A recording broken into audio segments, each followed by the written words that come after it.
Arwa பேசாம Maria.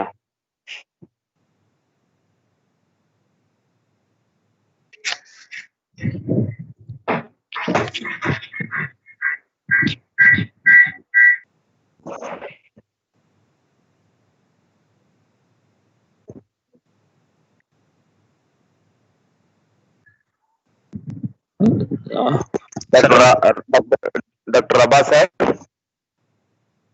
Yes. Good morning, sir. Very good morning, sir. Good morning. Thank you, sir. Thanks and gratitude for your wonderful support for our student career, sir. You're welcome. Thank you, sir. Can I start the welcome, sir? Can I start the welcome address? Okay. Yes, sir, please. Thank you. Thank you, sir. அனைவருக்கும் இனிய காலை வணக்கம். First of all, I put forth my sincere thanks to our management of Kalasalingam Group of Institution for accepting wholeheartedly to conduct this 48th International Virtual Learning Series with the blessing of Almighty, our founder Kalvi Vallal Deivathiriti Kalasalingam Ayya, with the support of our chairman Ilaya Vallal Dr. S. Sridharan sir, for the 31st International Virtual Learning Series titled on Transdermal Drug Delivery Beyond the State of the Art, in association with the Indian Pharmaceutical Association, South Tamil Nadu local branch, head office at Arulmigu Kalasalingam College of Pharmacy. Today we are proud to have an eminent scientist and notorious researcher, distinguished personality, well-known administrator, and honorable our resource person, Dr. Rabah Boukherroub, group leader, associate editor, ACS Applied Materials and Interface Institute, the Microélectronique and the Nanotechnologie, France, to grace this occasion. Let me acquaint you with the sterling quality of this eminent personality, who is a brilliant administrator. It is great honor to have with us for this occasion. Sir, your prestigious presence is a great honor for us and great motivation and inspiration for our entire student community. Sir, we appreciate you for deciding to be with us at the top of your busy schedule, sir. Most welcome, Dr. Rabah, sir. Most welcome. Thank you. Thank you very much. It is gratifying to note that this session covered a wide range of interesting topic relating to the transdermal and drug delivery beyond the state of the art. So I hope this session will be a good platform for our student. Dear students, kindly utilize, grab this opportunity. This is the first and foremost needy for your career. Finally, I welcome all the professors, faculty members, and my dear enthusiastic students for today's session. All the very best, my dear students. Once again, I welcome you all. Thank you. Thank you, Professor. Welcome. Most welcome, Dr. Rabah. Thank you. Thank you so much, Mr. Chairman, for the introduction. I think so. I'm supposed to make a presentation of 1 hour and leave 30 minutes for discussion. Is that okay? Yes, yes, yes. Okay. Thank you so much. So I can start if everyone's ready. Yeah. Great. Okay, so if you can see the first slide, I think it's mostly about our institute. So I'm coming from the Institute of Electronics, Microelectronics, and Nanotechnology. Although my background is in chemistry, but it's you will see shortly, indeed, how you can really marry chemistry with nano and microelectronics, because at the end, all the technologies we develop, we make use of the platforms for what you call the clean room facilities, for designing real technology for application, either for disease treatment, for drug delivery, for sensing, for different types of applications, mostly related to biomedical, but also for pure chemistry, because also we can use these technologies for so far also for catalysis or photocatalysis or electrocatalysis. So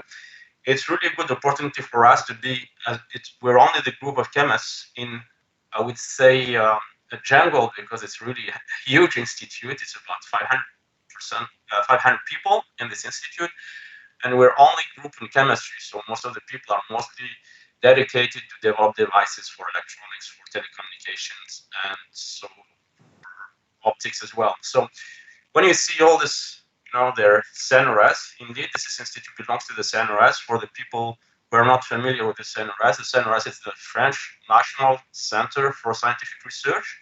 So typically, it's most of the people employed by the CNRS only do research. They don't have any teaching duties. But the particularity of our system, at least in France, in the institute, we can also have professors. So it's really a mix between professors and researchers, and that actually what mostly is composed our institute. So that's the reason we see University of Lille, because actually most of the people in university come from university, so they have duties in teaching duties.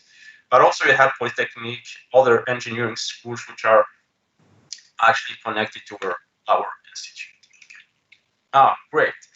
So back to India. So I hope things are getting better, because I just watching the news, I think, but it is unfortunately the situation is everywhere. It's really bad. But it is just a few pictures I want to share with you, because I took them only just before we got locked down in France. I was in India at the end of February. So this is Kaziranga National Park. I was visiting indeed former postdoc in Assam. So I had the chance really to visit this beautiful magic park. It was really nice and fantastic, and hope soon we'll have occasion to go back and see it again. So this is just from outside, a picture of our institute. As I told you, it's a huge institute. It's about 500 people. And I put here, if you look here, just on this picture, you see there are 5 circles. And the reason there are 5 circles, because it's a technology platform, which means it's really a huge investment in this platform. So that's the reason you cannot have them everywhere. So the government organizes that in 5 big platforms in the whole France. So you see the north, you see the east, northeast, north or northwest, and mostly this is the central part, because Paris is really big and huge. But then you're having Grenoble, which is the southeast, and you're having Toulouse, the southwest. The reason why it's done like this, it's open. They're all open for other, indeed, universities and people from academia or industry to come and do their technological work. But because of the investment, because it costs a lot, it's quite expensive to maintain these clean room facilities. So we cannot have that everywhere, every university. So Lille, for the people, of course, if you don't know where it is, it's just north of Paris. It's about an hour by train, high-speed train. From the Charles de Gaulle airport, it's only 50 minutes. But it's really nicely located. Before we call it, it's the central part of Europe, because it's just an hour, not even 35 minutes away from Brussels, 2 hours and a half from Amsterdam, 1 hour and a half from London. But now, unfortunately, this part is not anymore part of Europe. Well, not geographically, but politically speaking. So we lose our central role in this, what it used to be. So in our institute, actually, there are 24 research groups, and all the activities are about materials and nanostructures, micro nanosystems. You see everywhere this micro nano, but also they have telecommunication, acoustics, and a huge department of instrumentation. So there you really have like STM, AFM, vacuum, but several STM, probably about 5 or 6 AFM as well. So there are quite a lot of instrumentation for studying nanostructures, but also macro, and also making devices. This is the group where I'm working, leading as well. It's called Nano Bio Interfaces. You see these nano bio and interfaces, forcingly, because as I told you, we're chemists. We did a lot of material chemistry, so we do make nano structures. We functionalize them to really provide functionality to these materials and also make them selective or sensitive. And then, indeed, we apply these materials for different targets, depending indeed what we're aiming to, our collaborators, our interests, and also the nature of the material. The group got a little bit bigger than it used to be in terms of permanent. We're now 8 permanent staff, including 2 professors and 1 associate professors, 2 senior researchers, and 3 engineers. And we're about 30 to 35 people, including the postdocs and PhD students, mostly PhD students, and 12 nationalities. So it's quite international group. Now I have only 1 visiting Indian, but sometimes I have up to 3. They come, actually this is a really nice opportunity in this Raman Sharpak visiting scheme. So that gives refellowships for students, master or PhD students, to come over for 6 months in France. And it's really nice because for the last probably 5-6 years almost, we host about 2 to 3 every year. This year, unfortunately, last year was 3. This year it's only 1. Well, hopefully next year will be much better and much more. One of the, actually, when you look at the permanent stuff, and since January 2009, we have 3 biologists, really pure biologists coming from diabetes to join the group. And that's most of my talk will be about diabetes, because how we can manage or treat diabetes. So it's really a big issue nowadays, and it will become probably the first or the second leading death disease in the neck by 2050. Unfortunately, it will even probably overpass the cancer. So, and also this is important because we work at the interfaces.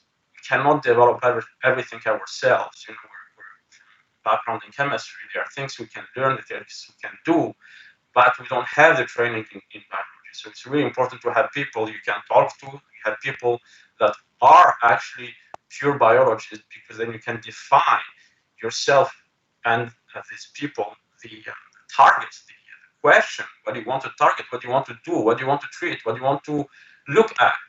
Because then, as a material scientist, you can step back and say, here, the appropriate material, here is the appropriate strategy, here is the appropriate way to go. And this is indeed, you cannot do it yourself if you're coming from a background in physics, or from you coming from background in just in chemistry or material science. So that's why I think it's really important to have this interdisciplinary approach. But this also, you only can have it if you have people really around you on a daily basis, because sometimes the language you talk to people in biology and chemistry is not the same. It's the same. There are always these barriers because we don't have the same language, we don't have the same training. So it's important to talk over and over to reach a level of understanding, and that's the only way really you can define targeted or targets you want and objectives, of course, you want to reach. So these are our, actually, I would say, thematics. So that's exactly what we do in the group. I divided the slide in 2. You see the upper part, it's mostly the bio aspect. So I will give examples on cancer treatment using the nanostructured materials combined with the photothermal treatment. But also we develop a lot on what we call drugs or antibacterial molecules or antibacterial nanostructures to fight bacterial resistance. This is really a huge issue indeed. Of course, now we're all occupied by viruses, which is becomes just after. We do exactly the same, and either for detecting but also for treating the viral disease or infections. And mostly we focus how actually we can prevent viral infection of the cell host. It's mostly we're using nanostructured materials. So I can indeed, instead that the virus actually infects the cell, it will be just captured by these nanostructures, and it would not be able indeed to infect the virus. So these are, I would say today, of course, we hear a lot about the COVID-19. It's a really big issue, but also we have at least 2 projects going on this. Now, from the one is from the detection, and the other one also with some collaborators how we can treat this COVID-19 disease. And here, if you look, this is just a planktonic species. It's a copypod. So we develop nanoparticles. We also look how these do impact the livings, particularly in the sea or rivers, because it's really important. You produce things, but also you should be harmed less. So you have to study the impact, and this we can do with different colleagues. But not only that, we also look how we can make these small organisms behave better, and also can treat them in a way we can. If they have disease, we can also heal them. So the lower part is mostly focused on materials for energy and the environment, because now there's the health, water, and energy are connected. If you don't have good water or good quality water, you get sick, and if you don't have energy to treat it, so it's like a triangle. Those are really dependent and connected. So we cannot really, treat them separately. So of course, it's not the same people or the same communities, but definitely they are connected. Water, it's life, health, and energy. So also look at, as I told you, sensing, but also how we can treat. This is just a sponge which is modified in a way we can use it to separate water from oil. But also we use photons from sun. Of course, we don't have sun often like in India. Today it's cloudy outside. How we can use this photon actually for reducing CO2 to added value chemicals or generating hydrogen from water for clean energy and also energy storage. So this slide, and I will go to science, although this is of course the science, but this is really what the topic and the heart of the topic of my presentation today. So in France, I guess like everywhere in the world, we have to apply every year for funding and to raise funding for doing our research, completely independent. It means the money we get from the government, it's only covers our salaries typically. So to pay PhD students or postdocs, or even our research, we have to look for money. And this is just summarizes the different funding schemes we have at the European, national, or international level. And they want also to bring your attention, because I think we normally have even up here, if separates with India. So we have also French-Indian goals every year. So this we had last year in 2019 indeed about CO2 photo reduction. But as you can see, we have with Singapore, we have also with Taiwan, with Germany. So there are different really here also some with Belgium. So we can really apply for different types of funding across the country and outside. So back to transdermal delivery, because I believe more of the students are studying pharmacy. So probably it's not the most common aspect of the delivery. Most people know the intravenous or subcutaneous or oral delivery, but probably less to less extent transdermal delivery, because I will tell you why there's some limitation indeed, because probably, I don't know how many exactly, probably less than 20, 50 drugs probably approved by FDA for transdermal delivery, but also there are limitations, but there are challenges, but also a lot of benefits. So if I say transdermal, it means dermal, it means skin. Skin, of course, when you look on average, we have about at least a square meter of skin. So it's a very nice route for delivering drugs. However, unfortunately, skin is also protection.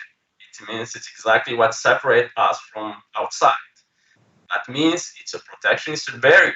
So it means you have to overcome this barrier, you have to provide some energy. So it's good, it's not good for using it. So there are challenges, but if we can really overcome these challenges, it's really a very promising way of doing, because we're covered everywhere by skin. We have about 1.5 on average square meter of skin. So it's really a very good opportunity. And transdermal also gives you and offers really several advantages. Like, indeed, you don't have this lever. That's exactly what you mostly experience with intravenous, particularly talking about nanoformulations. everything almost sometimes like liposomes, 80% end up in the liver. So, and also for some diseases such as diabetes, which I will cover in the next probably 10-15 minutes, you know, you have to inject continuously this insulin. And if you can do that through transdermal delivery, indeed, then you can remove all these painful injections, which are really using needles. It's very painful for the people, and it's on a daily basis and several times a day. So it's really big problems for the patients with diabetes. Sometimes also impact this social being, because you know it's not something you want to do in the front of everyone. So you just have to go somewhere. You have to, you know, isolate yourself to do that. So if we can really provide something, we can use real patches for this transdermal delivery. Drugs which cannot be really used or be done with the oral, that's really, I think, something which is very, very important. And because it's on your skin, so it could be really self-administration, so anyone can do it. That gives them to that also give you another advantage that you cannot do through IV, for example, for instance, or other routes. Okay, so it's cheap as well. So if you look at really the advantages, there are several advantages. But if it will be such an easy way, then of course you will say why people don't use it. Because indeed there are challenges on these techniques. That's exactly what we'll cover together. So here, what I'm trying to do, and I hope you will not lose the track on the presentation, otherwise we will discuss it afterwards. So initially, we had a question. The question, is it possible, you know, to replace these injections by something which is just simple patch that I can put, well, here it's on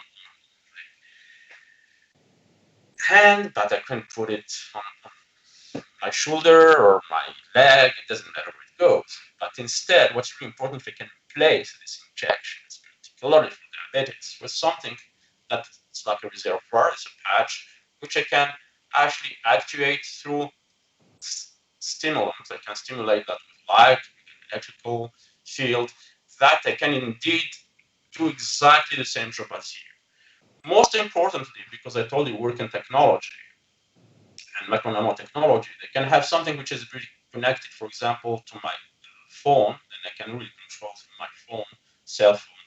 And more importantly, if I can have a device here that can read actually the glucose level underneath in the blood, in the circulation. So that I know exactly at which time I can control that, which time I will act, and how much I can deliver. So I think the concept, it sounds like it's really like, you know, it's like science fiction, but definitely think it's exactly the target. And although I wouldn't say it's a short-term target, but probably it's a medium or a long-term target, but it's really important if we can come up with a device that can monitor the blood glucose level in real time, but at the same time have something where you can act and indeed correct that. Okay, so this is the target, but you will see before you can reach this target, there are so many steps, but it's exactly what research is and how we do research. You build bricks one by one, and each time you learn something, then you can go a little bit further until you can reach, or probably never reach, your target, but somebody else can do, can reach. So patches, I think most of you know patch. Patch is something indeed, and the most famous patch, and probably one of the first commercially available patches, is the transdermal nicotine patch. So, guys, if you smoke, which I would not recommend, but if you started already, it's probably too late. If you want to stop smoking, what do? You go to the pharmacy and you just ask what for this, what you call nicotine patch. He gives you a nicotine patch. What is a nicotine patch? It's just this small, you know, it's like it's a polymer here. It's a patch that is actually loaded with this nicotine. Nicotine is a very small lipophilic molecule. That's exactly what you have in the smoke or in the cigarette. And the molecular weight is below 500 Dalton. So you put that against your skin here, and this molecule actually will diffuse slowly through your skin. And it diffuses, and then you get your, it's exactly what you smoke, you get the amount of nicotine in your blood, which is sufficient, then you feel happy. So, but in this way, what you can do over time, you just reduce the amount of your nicotine. You use it slowly, slowly, slowly until you don't have any more need on, so you're not any more dependent on the nicotine. And that's how you quit or you stop smoking. This is indeed theory. It's from theory, it's easy, but indeed it really matters a lot on your whether you're willing to stop or not. You have to exercise as well. There are so many things you have to do because it's easy to go back and smoke. But this works if you apply it and if you can really have the good willing. Okay. However, you can say, why we don't use this for other drugs? Why don't just put any drug? You can take orally because the problem of oral delivery is indeed everything ends up in your GI, which is decomposed through the enzymes or acidic in your intestine. Then it has also to go to the systemic, to the blood, which is not often the case because it's metabolized before reaching the blood system. So why we cannot just use this patch or like nicotine patch? But yeah, as I told you, our skin, it's a protection. It's something that protects us from the outside, from the different pollutants, nanoparticles, which is really good because otherwise we probably die in a second if we just get out, especially in a polluted area. So, and the reason for that, there is this actually very out layer here called stratum chromium, which is about 15 micrometer thick. So it's quite thin, but it's exactly, and it's just cell, which is flat, actually cells here. That's what protects us from actually that different particles or molecules cannot diffuse through the skin and get in our systemic or in our body. So you can always tell me why then, nicotine can go through. Because nicotine, it's, as I told you here, it's lipophilic. So it's something that's not water soluble. And it's also low molecular weight. And this is also lipid type. There are lipids in here, so that can solubilize easily the nicotine. And that helps actually to diffuse because it's small as well and it's not water soluble. So we can diffuse very slowly, easily here. So, but as soon as you take any other molecule which is higher than 500 and it's not actually, it's not lipophilic, then this doesn't work. What I'm saying, it really doesn't work if you use the passive. It means if I just apply the patch loaded with this molecule, it will not diffuse. Of course, there are other ways you can go through this layer, but you have to use really stimulant. You have to stimulate them, okay? So that's why, indeed, when you look at insulin, it cannot work. You see, the molecular weight is almost 6 times that of nicotine. And also insulin, it's something which is water soluble. So it's impossible to get insulin through passive diffusion through this stratum. So what people actually, for years and years, there are even some devices you can buy nowadays to improve actually or deliver, if you want, drugs through the skin. And there, you see in each actually of these devices, you have to use either electrical current. So what you do when you apply an electrical current, you generate a holes or pores within the stratum corneum. And those pores, of course, they open up, but they don't last. But they last enough that the drug can actually diffuse through. The same if you apply ultrasound or you apply a high voltage. This is what you call a puncture type skin. So these devices exist and they're actually FDA approved, so we can use them really to release or deliver drugs through the skin. Another way of doing it's also the laser, using a laser treatment. That's why it's also called a thermal ablation. And here you generate again the same way microchannels within the stratum chromium, and then of course these microchannels the drug can diffuse. However, most of the actually these techniques, there's also what you call chemical enhancers. That's mostly using, you add like alcohols. As I told you, it's this hydrophobic alcohols mostly. Then you can enhance the diffusion of the drug through the stratum chromium. But here I'm mostly focusing on the physical enhancement methods. And most of these actually are not really painful, because often you apply ultrasonication, electrical, or laser, and also cannot be integrated on wearable skin patches or can be associated with diagnosis. It's mostly just making holes actually on the stratum chromium.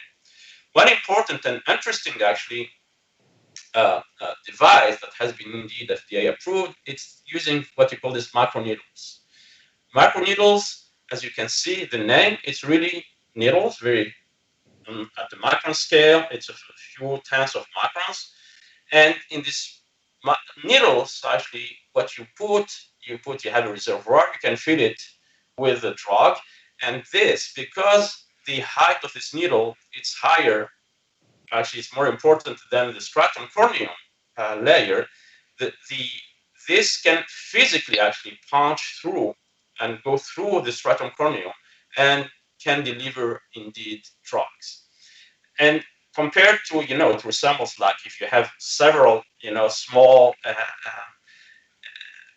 needles, but they're not painful as, the syringe needle, which is much bigger. So this really is painless, and actually it's one of really interesting systems.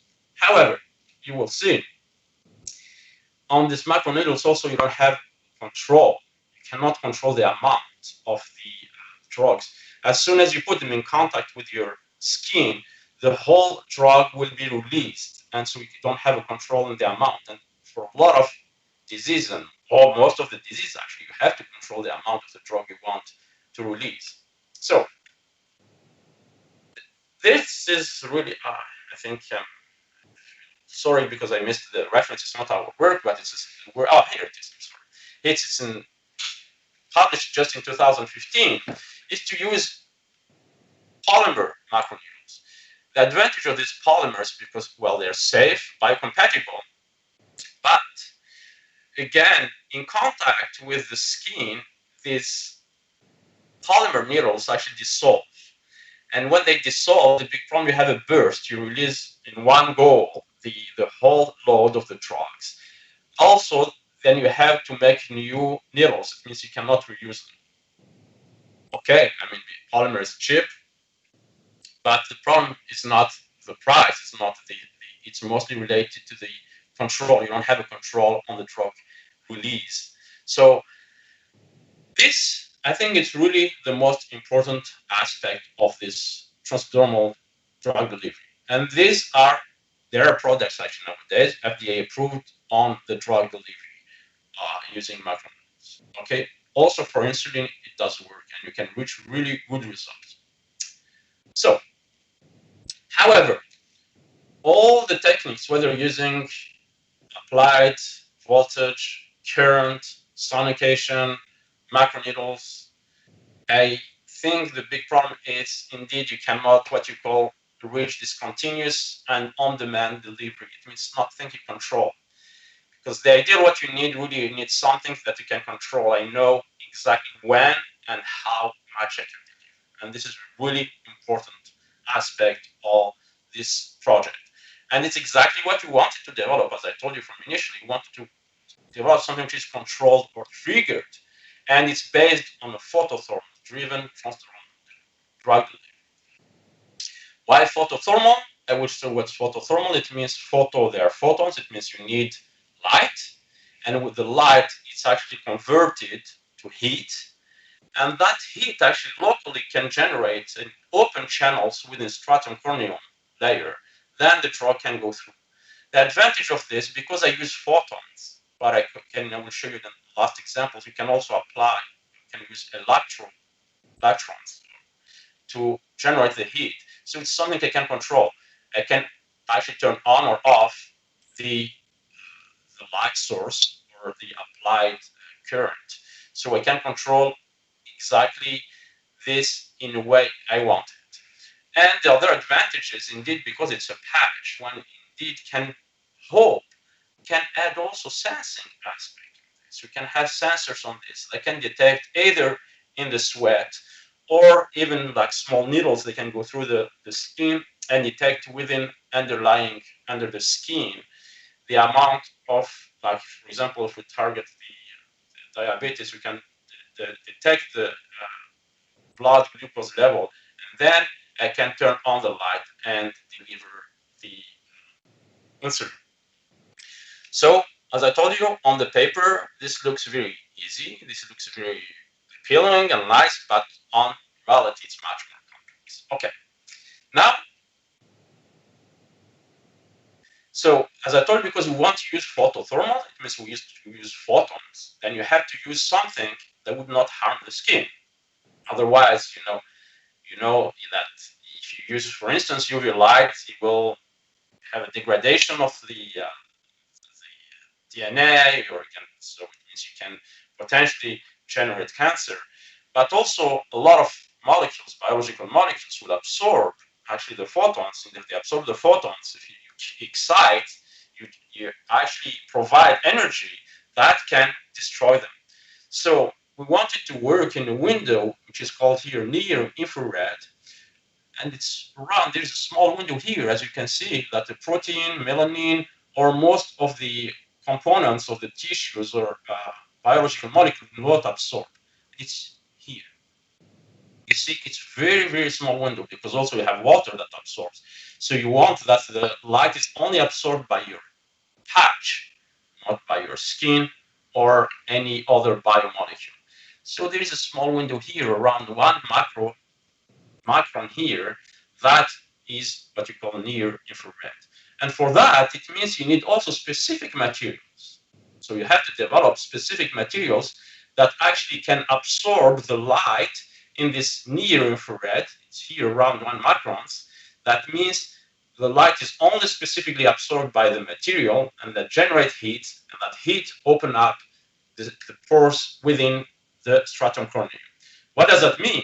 It means that the photons are not absorbed by any components of your skin. It means you will not harm your skin.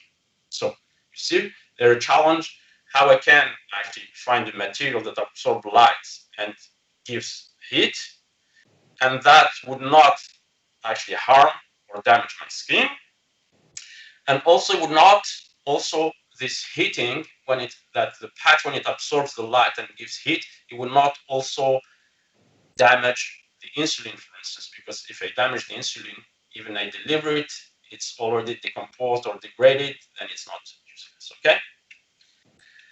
And when you look the literature, the most known base photothermal material is the gold-based material. Okay. I will not probably spend too much time on it, but I would just tell you the principle how it works. So you take gold nanostructures. It only works on nanostructures, not, you will see. And if actually I provide enough energy to these nanoparticles through laser or sunlight or lamp, then you generate what you excite the electrons, and you generate this actually electron gas. Then there are different pathways. Either you can generate what you call hot electrons, and this is actually used a lot of for generating reactive oxygen species or used electrocatalysis. But the important aspect is if you have this what you call the electron phonon coupling, this actually generates heat, and this heat is dissipated around this nanoparticle. Very important. You can reach very high temperature in this gold nanostructure. You can even melt it. So it means you can melt, the melting point of gold is 980 degrees C. Importantly, because you can say, well, so you cannot use it. I mean, if you can heat that much, but it's only actually confined inside the nanoparticle. It means as soon as you get just even a few tens of nanometers away from this nanoparticle, then you can still have really only a few tenths of degrees. It's below 100. And if you get probably not even 1 micron away, it's not even 30, because you have a really very heat and very fast heat dissipation. So this is really important. And when you look from the biological or biomedical aspect, it's very important, this phenomenon because I can control really the temperature I can generate depending on the laser or the light input. So it depends on the density I put. So I can reach about 40, where mostly it's you don't really destroy any biological molecule. But I can also go like up to 48 degrees C here, and in this I can have unfolding aggregation of protein. But you can see it's hyperthermia. You can also have irreversible damage if you expose it for longer times, over 60 minutes. But I can go even to between 50 or 48 and 60. And here, of course, you completely denaturate protein, but also you can damage DNA, and you can even kill cells, bacteria, or any human type cells. So what I want to try to say here, it's really an important technique. So you can control the temperature, and through controlling the temperature, control also the biological phenomena that can occur actually in the cell or at the cell membrane. So it's really important. And as I told you, because depending on the shape of this particle, I can make something, as I told you, because if you remember, I told you I want to work here around 1 micron, so about 980 or about 800 nanometers, okay?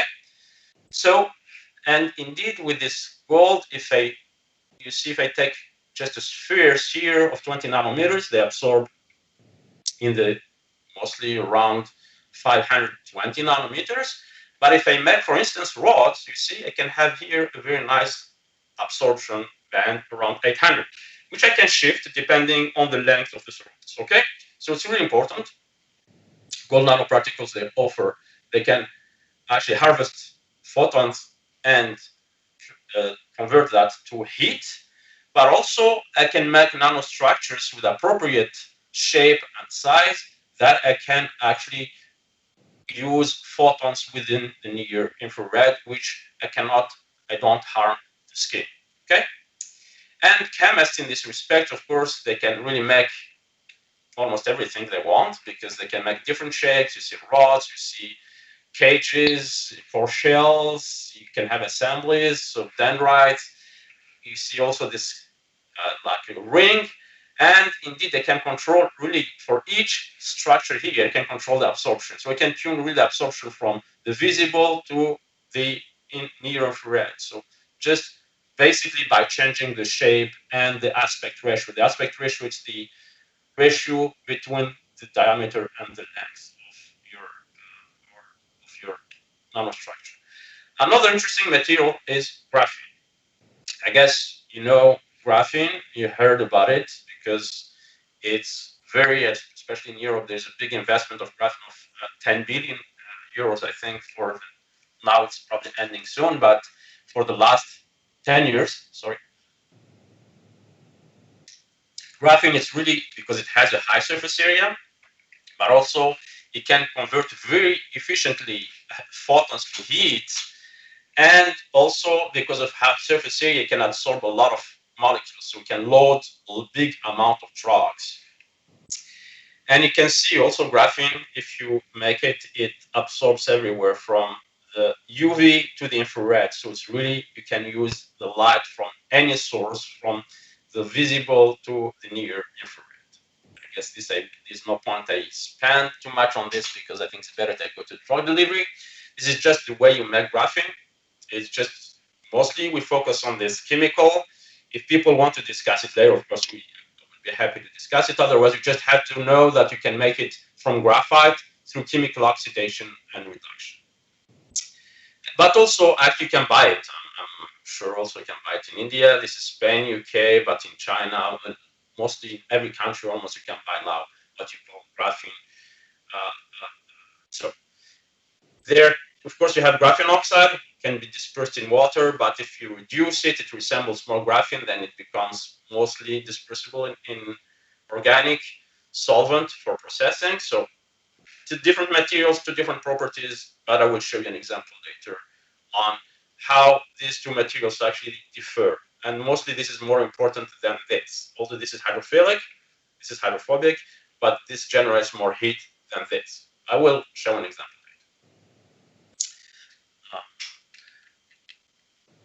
I still have another 15, 20 minutes. Yeah. So probably I will go shortly on this. So I told you, because gold nano rods can generate, actually, you see they absorb in the near infrared, so they can generate if you expose them to the laser or to any light source within the near infrared. They can generate here, they can absorb and generate heat. So what we did to increase even that, we coated the gold nanorods with graphene. So we can have two effects. You can combine the effect of graphene, as I told you, it's two materials, the rods and the graphene. And we did this, and very nicely. So what you can do here, then we add this TAT protein, because this actually targets cancer cells. And we do appropriate modification with this PEG, because then we can have a blood circulation which is much longer than without the PEG modification. And what we did then, we looked indeed if we can really kill cancer cell. As I told you, because the gold rods absorb here in infrared, okay? But also they can generate heat. You see now if I put the gold nanorods here alone, or the graphene alone, you see you can reach about less than 50 degrees C after 10 minutes of radiation with a laser at 808. However, if I combine the gold rods with the RGO PEG, you can reach 60 degrees. I almost gain about 10 degrees C just by combining the two. So it means I can use lower, actually, you see I can use lower power density from the laser. Interestingly, well, you see I can kill cancer cells, but it's even more important when I put this TAT, because the TAT actually will target specifically the cancer cell, okay? Then we did that, we just IV injected these gold nanorods with PEG on the mice with a tumor, and you can see after irradiation only for 10 minutes at 0.7 watts per centimeter, I actually can completely suppress this tumor. So you see here, we combine gold nanorods and graphene, and we can use that just for photothermal treatment of cancer. But here again, I'm far from transdermal, so I will go for my transdermal. Now I can even make, because if I need a transdermal, then I need something which is flexible. So I cannot anymore use this gold nanorods alone or free. I have in a way to design a patch which can be easily put around my skin, so it can be deformable, it can mechanically really flexible, otherwise it will not work. And for that we use again technology. I will explain, if you want, very briefly this technology later if you want. We generate what you call nanoholes here on a capstone. The capstone is just a polymer. And these nanoholes, if you look at them here, I can control now the absorption of these nanoholes through the size and the separation, the distance between two nanoholes. And doing that, of course, in physics, you can predict exactly where the absorption, you see, I can have really absorption where I want it. And as I told you, I want to work in this here around 1 micron. Here, it is 980, so I can really design a structure in a way they have the absorption. If I want to put in the visible, I can do that as well. I can play on the size and the separation between these two. So technology and physics allows you in a predictable way to make really a flexible device that can absorb the light from 900 or in the visible and turn that to heat, okay? You see that can make a patch because it's a polymer. And to improve actually the photothermal, I can even add graphene on top of it. So I can make a patch which is called, it's a flexible one.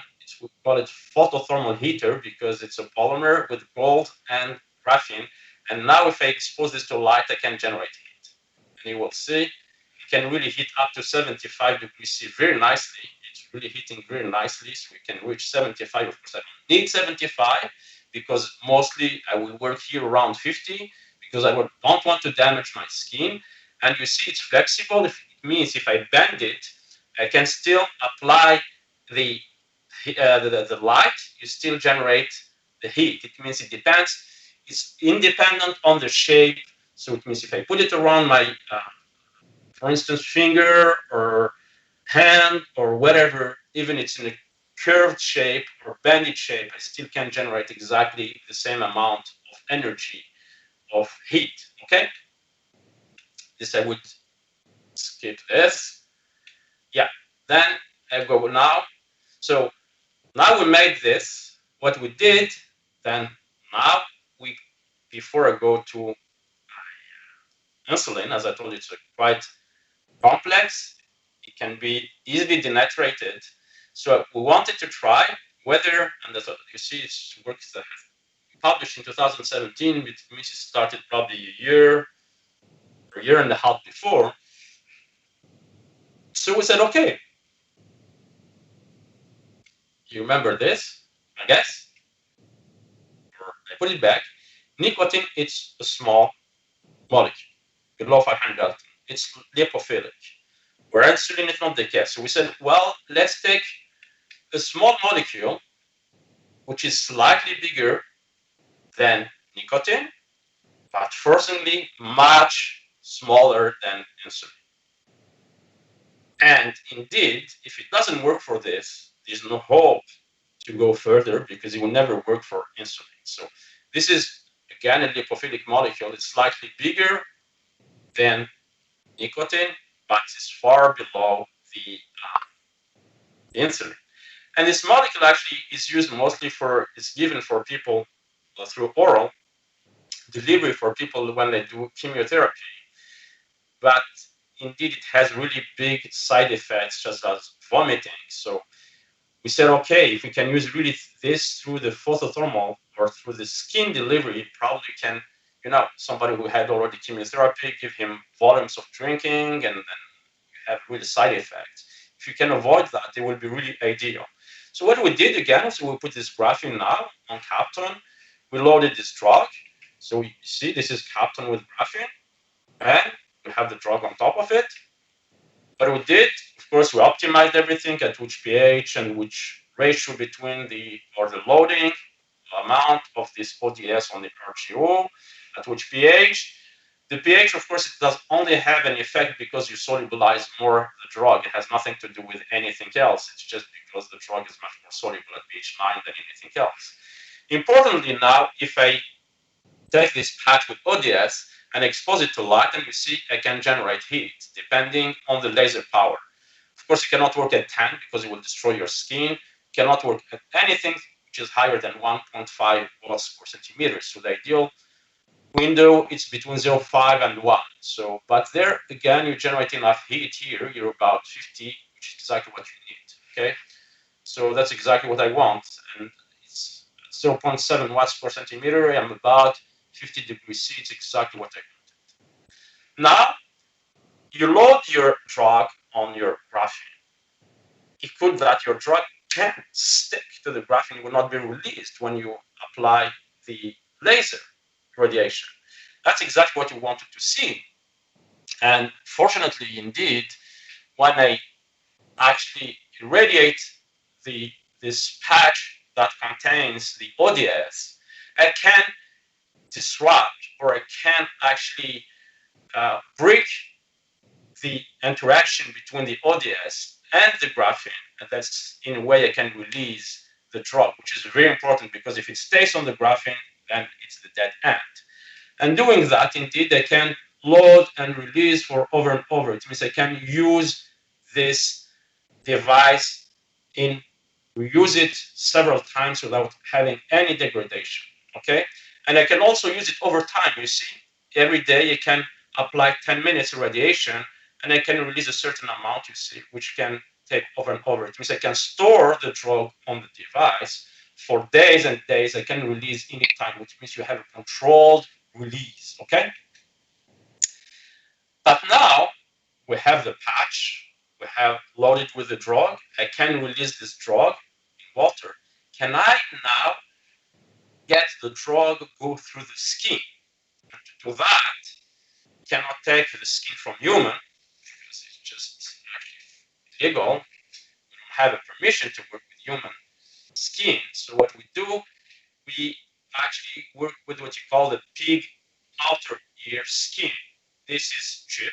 You can get it from a slaughter for free. You can get as many as you want every week. And it resembles actually the skin or the human skin. This is really important. It means if it doesn't work on this, there's not even way hope to go for human skin. But since I told you we started this work in 2015, now we can even get what you call artificial skin, much more expensive. It's about 1,000 euros for each artificial skin, while here we get it for free. So it's the way it is. But the artificial skin mimics human skin. So that's why it's such an expensive sample. So to study the actually whether the ODS diffuses through the skin, what we do, we put this pig ear skin in this what you call this transdiffusion cell. So we have here something which is regulated in terms of temperature. So we put our skin here, and we have the laser coming here. It radiates. So if the ODS goes through the skin, which is the skin here and the patch is here as well on top of it, we can get the ODS here in a very small cell, and we can do analysis through HPLC or UVs, whatever you have, analytical technique, to quantify the amount of ODS that has been not released, but that has been gone through the skin. And when you look actually on this here, you see there's almost nothing happening in the first 30 minutes to 1 hour, because it's the time probably it takes to the ODS to be released and diffuse, because we irradiate only for 10 minutes, and then we look how much that goes through the skin. And this was studied. Indeed, you see the passive without irradiation, nothing happened. At 0.7, it's almost nothing. It's only starting to give good results and good pharmacokinetics at use this 2 watt square centimeter. And even better if you increase the laser power to 5, indeed, because you provide more energy. Fortunately, indeed, when we look at the skin, there's nothing happened up to 5 watts per centimeter. But if you go to higher laser actually power density, you generate this black hole here on your skin. It means you damage your skin. So the most or the maximum laser power you can use is 5 watts per centimeter. And at this laser power, you generate about 10, actually, you can get about a flux of 10 microgram per square centimeter of your ODS that has gone through the skin. So this is not, when you look at the amount here, it's not exactly as far below the 16 to 32 milligram per day required as an oral dose, because this you can also add what you call the bioavailability, which is about 16%, 60%. So we're far because we're about actually 2.5 to 5 milligram per 6 hours. You can say, well, this is far from what you would expect for real application. However, we have the advantage because we use skin, we use a patch. We can improve, or we can increase the size of the patch. And if we increase the size of the patch, then we can reach easily this amount. And another, this is just, we looked indeed at the histological analysis of the skin. It means, yes, I can reach easily the amount. I can even improve that, as I told you initially, by adding what we call chemical enhancers, which are just small molecules. We can multiply by 2 the amount just by adding a very small, twin. I can, here without and without twin, I can almost multiply by 3 or 4 the amount of ODS I can get go through the skin. So it is possible to use the system to deliver small molecule, and you can reach therapeutically acceptable doses.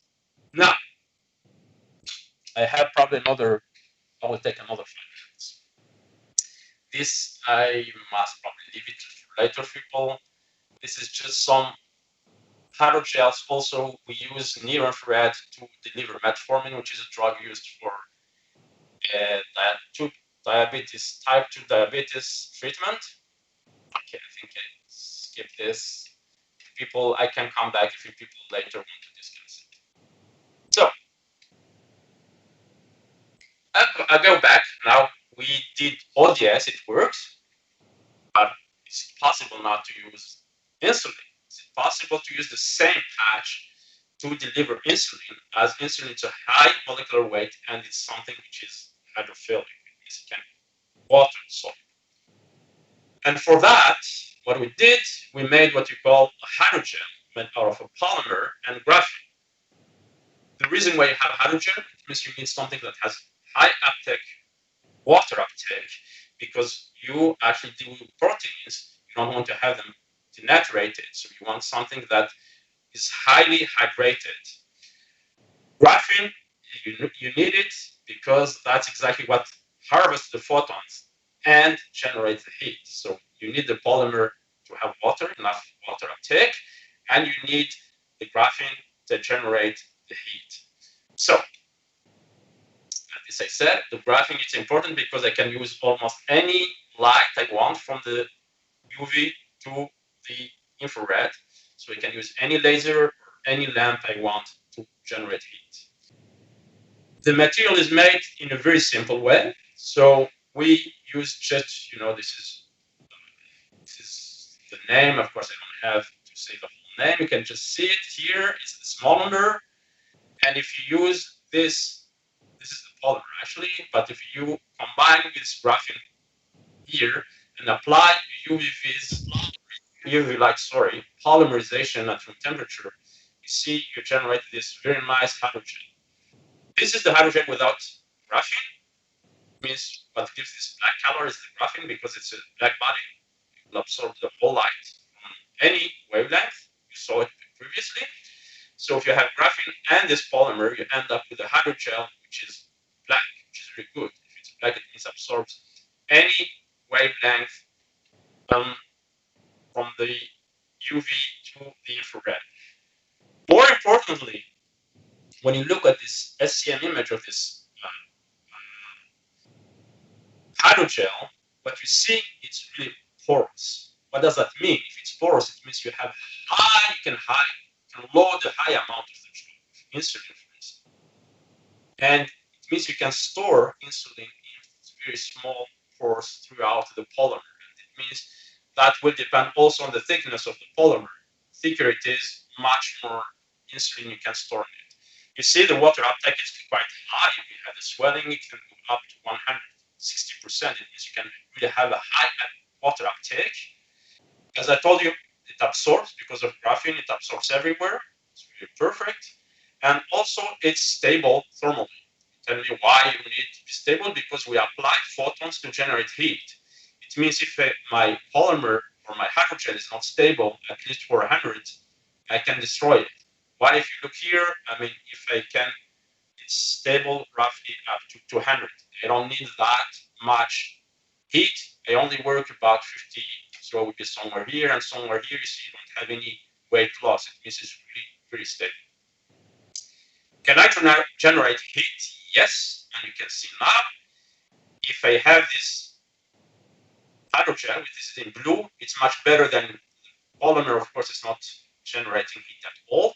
RGO alone will generate, but when it's in the polymer, it's more effective. That they use very low power density.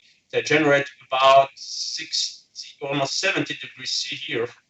After 10 minutes, that's 0.7 joules per centimeter. It's very effective, and it's very easy to make, and can generate very easily heat at a very low power density, laser power density.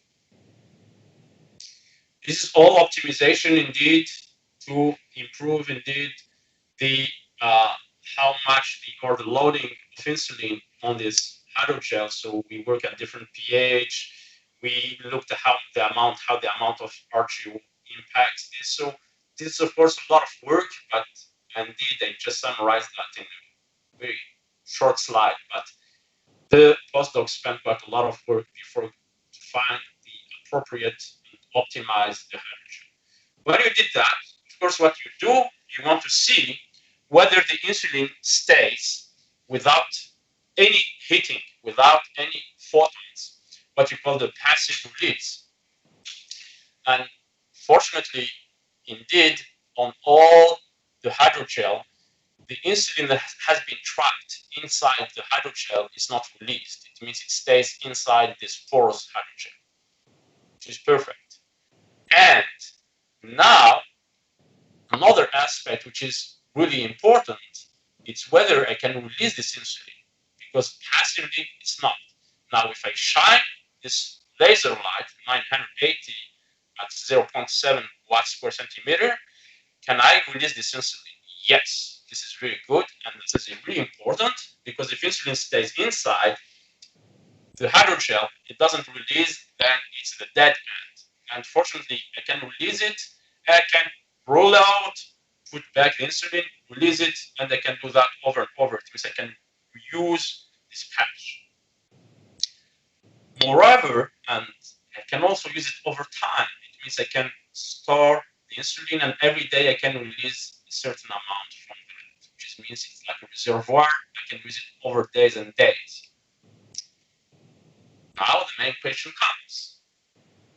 This insulin is loaded, it's released after laser irradiation or photothermal treatment. Is the insulin still active?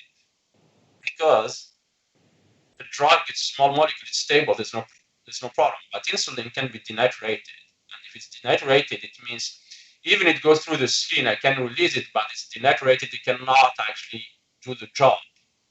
So that's why actually with our colleagues in biology, diabetes, they look, indeed they developed this kit. They can really tell you whether the insulin that has been photoreleased from the hydrogel is still active. Surprisingly, what we have seen that the photoreleased insulin is even more active than the native insulin. You can always say how that is possible. But it's something we did over 20 times, it's always the same results. It's really nice. It means probably either the insulin got purified from something, but it's definitely more active when it's photoreleased from this patch. Then this hydrogel will look whether it's really, we grew cacao cells on top of it. It's absolutely, there's no difference in cell viability. It's really biocompatible. We put that again on this air thick skin, and you see we irradiate with the laser. There's nothing happening to the skin, so it means this patch, after under these conditions, will not damage the skin. You can see it from here, the stratum corneum. It's really beautifully here. It's intact before and after radiation, so it means this patch can be used, these conditions can be used without any problems. Again, we took back, we see now with the insulin, we put the patch on top of it, the patch with the insulin, and if you see if it can go through this, diffuse through this skin. Yeah, it has. But, you see, it's very slow. This is not, of course, sufficient to treat diabetes. We're happy at the time, that's 3 years ago, works, so we can publish a very good paper, but indeed, it's quite small for really reaching any hope for diabetes treatment. You can say, well, in French, you know, you say this half glass, half full or half empty. Half empty if you're pessimistic because, you know, it didn't work the way I wanted. Half full if you're optimistic because it worked. It means there's hope to improve it. And so what we did, I will show an example indeed later how we can improve that.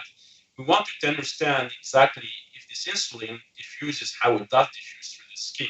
So what we do, we just make this insulin fluorescent, and we can follow that through the skin. You can see that the skin indeed, that the insulin diffuses very nicely. You have the fluorescence that goes through the whole actually skin layer. It really works very nicely.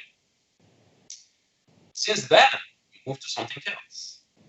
Because now, as I told you, we're in electronics, or in the Department of Institute of Microelectronics. We can really go to more sophisticated devices. We can control just with the telephone, cell phone. So it's to use electrothermal. It means now this time, instead of applying photons, I can apply an electrical field. And we make the device. Indeed, you see on the top layer it's the same. It's this gold nanoballs. I can deposit graphene or not. It's gold nanoballs. On the back, I have all this device, electronic device. We can adjust, actually control easily with the phone or with, for instance, small battery. And then I can have a really nice portable device. And I can heat the same way. You see, I can have very nicely just by applying an electrical field here. And now I can really, really improve not only the transdermal delivery, but I can reach exactly the same as if I treat, this is the blood glucose level in mice. If I do an injection of my insulin, or if I do now the transdermal delivery for insulin, I reach exactly the same blood glucose level. It means I can really control the glucose level through transdermal, and this works only by 10 minutes electrothermal rotation. So I told you, now I would see more the glass half full. Now we're improving this, and also try actually to add a device on it to even read the glucose level in the blood, and I can apply the electrothermal delivery, but also work on these Microneedles. It's an ongoing project, how we can improve that. But besides also what I want to say, besides insulin, there are a lot of important molecules and drugs, such as seronet, or other metformin, or anti-diabetic drugs, or antibiotics also for wound healing that can be used and applied using these techniques we developed. With this, I think I will not abuse your time. I would like to thank you, and I will be happy to exchange indeed if you have any questions. Thank you for your attention.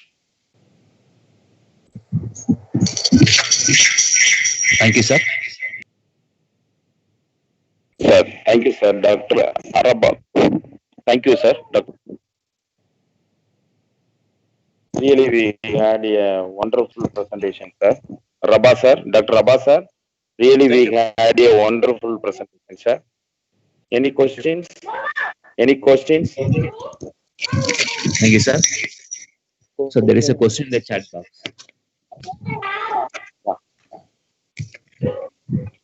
Yes. The transdermal drug delivery system. The question by Mr. Raghavendran Ted from the transdermal drug delivery system is used to treat the disorder, or it is used to control the diseases?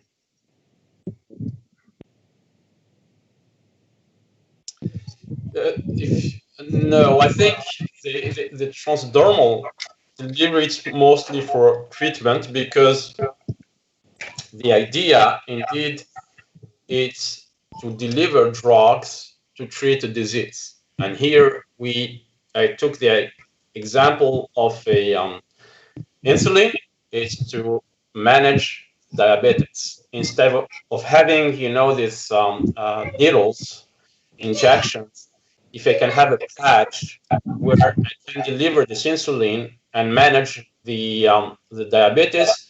This is one example, but it could be any other example.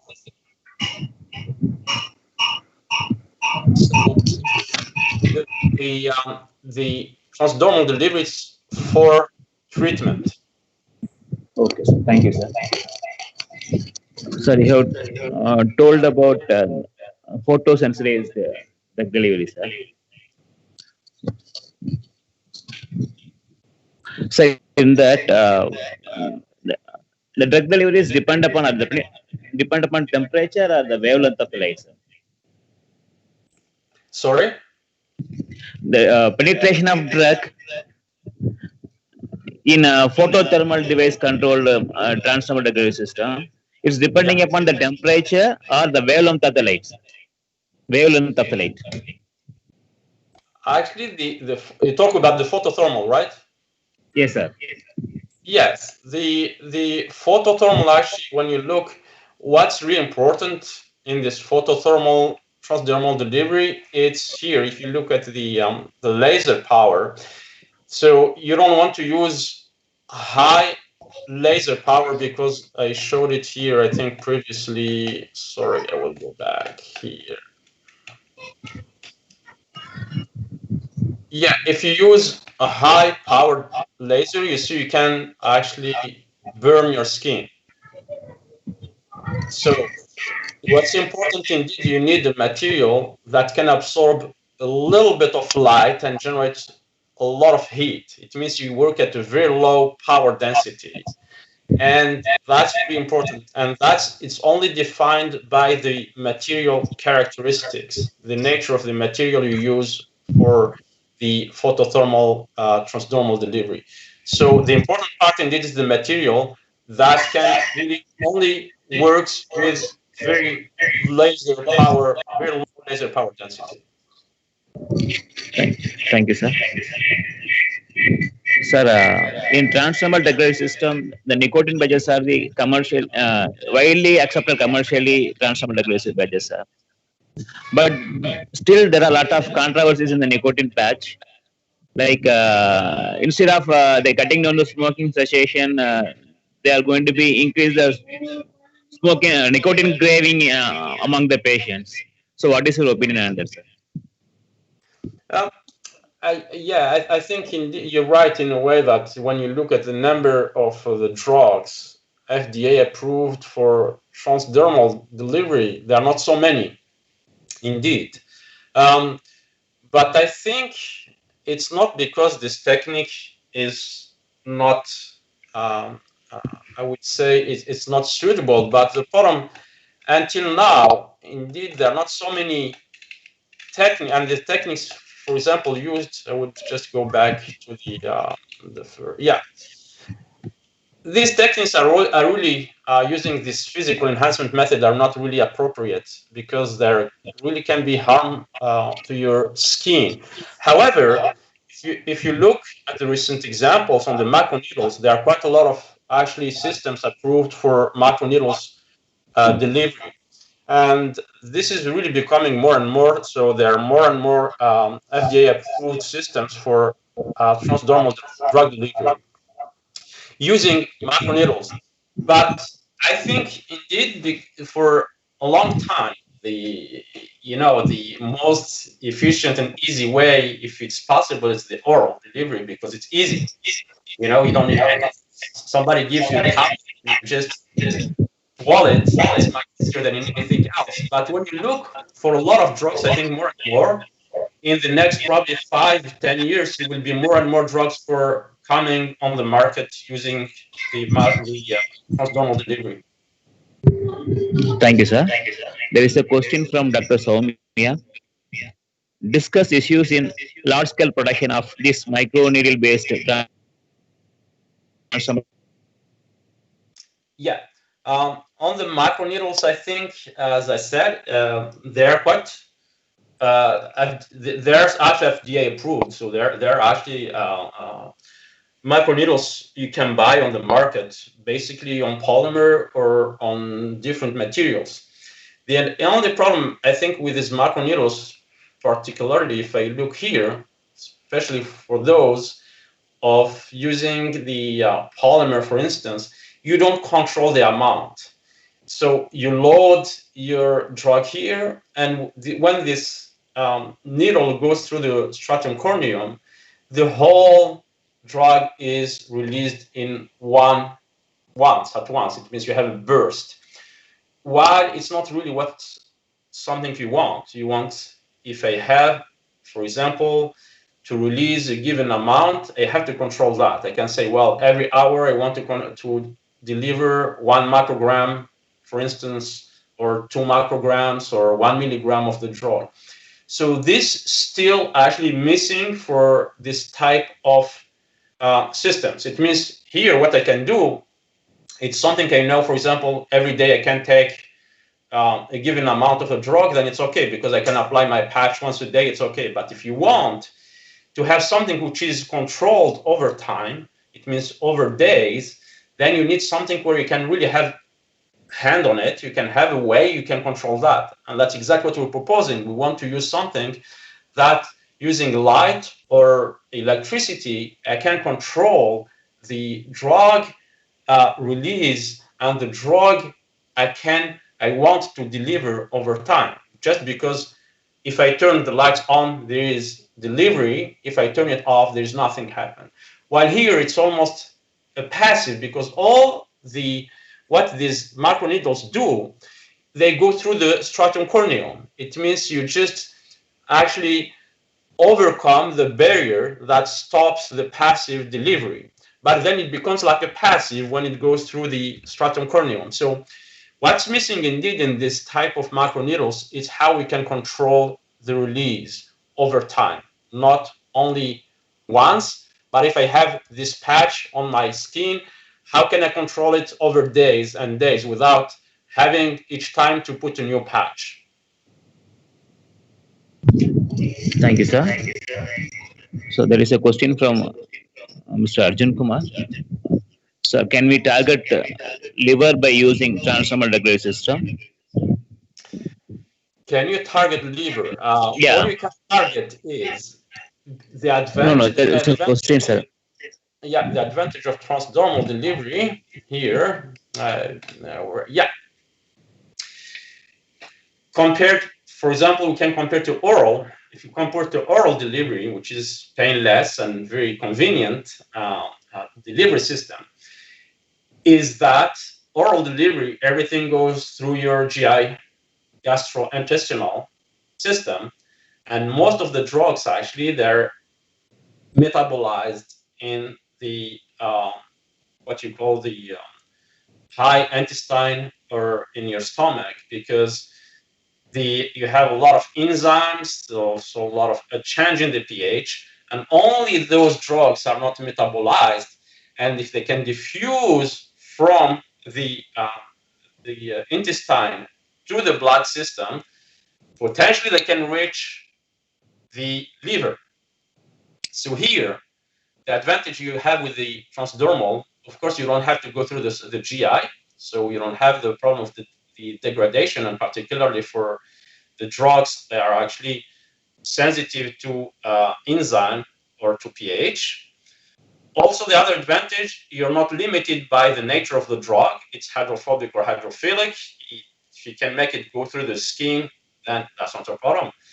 However, there's nothing that would guarantee that your drug will reach the liver, because when it gets to the blood circulation, then you don't have a control over it. So it's the same as an oral. You have more advantages with this transdermal, but when it reaches the blood system, the systemic, you don't have a control. I cannot tell you, yes, it will go to the liver. This it has only been demonstrated. Otherwise, they will tell you something probably which is not correct. So yes, you have advantages over oral.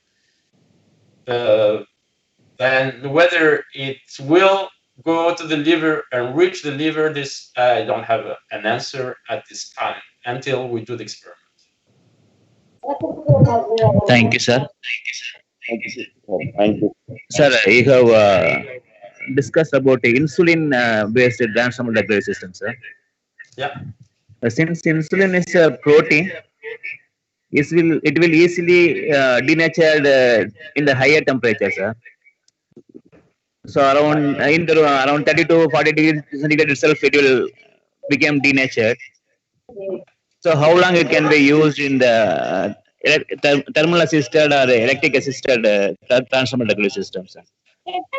Because there may be a chance of denaturation. Yeah. So the insulin indeed can be used. There's no problem up to 40, because it's exactly when you do the experiment, you're at the body temperature 37, about 37 to 40. There's no problem. What we have found is, I showed this, when the insulin is loaded on the patch, and we release the insulin through photothermal. You can see it here. The activity is much higher than the native insulin. So we don't at all damage the activity of insulin. In contrast, we even improve its activity. So it's photothermal, when the insulin is loaded on this patch, on this polymer hydrogel, it seems its activity is improved. Why? Cannot explain it, unfortunately. I don't know, but this is really have a positive effect using this photothermal release. Okay, sir. Sir, normally the transdermal drug system mostly used for the delivery of low dose drugs. Generally, it may be a potent in nature. Sir, in the case, if there is any chance of dose dumping to the individual physiological variation like skin hydration or excessive external temperature, like India, like countries having room temperature around 45 to 50 degrees in summer. So, if there is a possibility of any dose dumping, sir, in transdermal degree system. So the question is was about the temperature, no? Temperature as well as the potent drugs, sir. So we are going to use transdermal patches for potent drugs. So there may be a possibility of dose dumping due to the elevated temperatures. Yes, you're right, because we actually, I will show here. You see, if I use this insulin hydrogel, I just apply it on the skin without heat, without photothermal, nothing happens. I can leave it for days and days. There is no insulin that can go through the skin. So yes, we need the thermal, we need to improve the temperature, because the temperature, what the temperature will do, will open pores on the stratum corneum. Probably have it here somewhere, hopefully. Yeah. So it's happening when you apply the patch with the photothermal here, you open up pores here. And these pores actually allow insulin to be or to go through and reach the blood system, or the blood circulation. So yes, you need the thermal. You see, if I adjust here on this left side, if I don't apply heat or the photothermal, there's nothing happening. You see, the insulin is only absorbed on the skin. It's not going through. So you need the thermal, you need the photothermal stimulation, that you open up pores in the skin that can actually allow the drug to diffuse through the skin. Thank you, sir. So can you able to tell where the transdermal delivery lost its edge against the conventional dosage form? Sorry? Why the transdermal delivery, sorry? Because if you see a lot of commercial products, they are mostly unconventional in nature. Even though transdermal drug delivery having a lot of advantages, but we are not seeing a lot of commercial products in transdermal patches. So what will be the reason behind that, sir? Oh yes, as I told you, I think because up to now it's most of the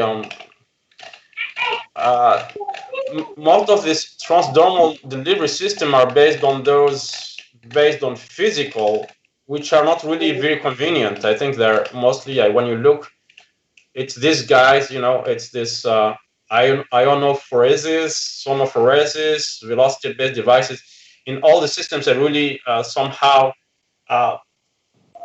they really not very, they can damage the skin. So this is really not very nice. So this is one problem. The other problem also, it's the same for the thermal ablation here using a laser. This is one big issue. And the other big issue is also you don't control the amount of the drug you can release through. So if you say, okay, it's only something you need one treatment or a few treatments, it's only want to release a given amount of the drug. It doesn't matter if I have a bit more, a bit less, or I do it only one. I can put a lot of drugs because I don't have a side effect. That's okay. But if you want to manage something which is really, you want to vary days, then this technology indeed is not as effective as an oral. It's not as simple as oral because you still have to make a patch, you still have to apply this patch. And it's not that easy, especially if you know that this technique is not like an oral. Oral is so simple. Oral, you just swallow you do in a glass of water. It's easy. So I think yes, indeed. I think this transdermal delivery will actually be more effective the day we can demonstrate the benefits such as bioavailability, pharmacokinetics, improve the bioavailability of the drug, but also you have very good control on the amount of the drug you can use and deliver. So that's the reason you don't see much, because indeed, whenever you can do something through oral delivery, there's no reason to go for another way or another technique, unless you demonstrate the benefits of this technique compared to the oral. Thank you, sir. Thank you. Thank you, Rabah Boukherroub. Yeah. Thank you. I hope this model helps in the learning of transdermal drug delivery. So, on behalf of our management of AKCP, Arulmigu Kalasalingam College of Pharmacy, hereby I express my wholehearted thanks to you and your managed institution for giving such a informative, elaborated, and wonderful presentation about the trans, transdermal drug delivery. So some seeds of intelligence in our students. Thank you so much, sir. Thank you, Dr. Rabah, sir. Thank you, sir. You're welcome. In future also, let's have a good collaboration for the development and the betterment of our students' community, sir. Sure. Thank you, sir. Thank you, sir. Thank you very much. Okay. Thank you, sir. Thank you. Bye-bye. In future, sir, Rabah, Yes. sir, Dr. Rabah, sir, in future, whenever would like to plan to India, sir, let me know, sir. Just mail me, sir. Just mail me, sir. I will do that anyways whenever the sanitary situation is getting much better. We will invite our institution, sir. Please. Yeah, Sir. I would be happy to visit. Actually, I because I have this project with the I think Dehradun, it's the IIP, Indian Institute of Petroleum. I have a project over running for the next 3 years. So certainly I was there this year, but certainly I will come hopefully sometime next year if everything is fine. I would be happy to visit indeed your institute. Yeah. Yes, sir. Yes, sir. Yes, sir. Thank you, sir. Please let me know, sir. Please let me know, sir. I will, for sure. Thank you. Take care, sir. Take care of your family. Take care of you, sir. You too. Thank you. Thank you. Bye, sir. Bye, sir. Okay. Bye-bye.